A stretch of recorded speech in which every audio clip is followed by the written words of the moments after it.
ভাজির জন্য কড়াইতে তেল দিলাম। তেল দেওয়ার পরে এই যে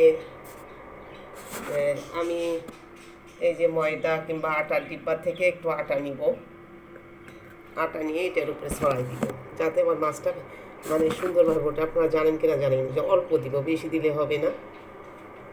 এই যে দিলাম। আপনার যদি মনে হয় যে ঠিক মতো সব দিকে হয়নি, তাহলে একটু হাত দিয়েও দিতে পারেন।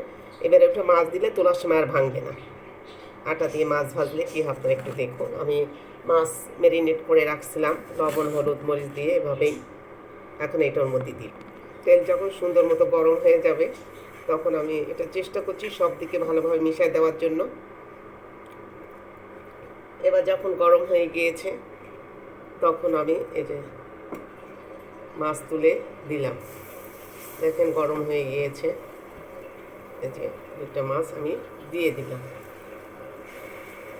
দুই দিকে মাথা দিয়ে দিলাম। আমি ম্যারিনেট করে রাখছিলাম, তারপরে এই মাছ দুটো দিয়ে দিলাম।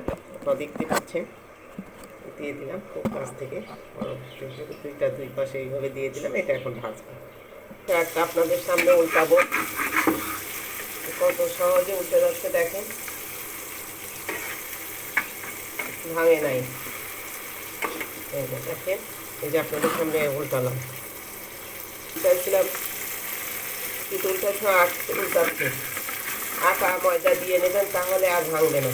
এই যে দেখেন, দুই পিসি ফেলেছে। এটাও আপনাদের সামনে উল্টাচ্ছি।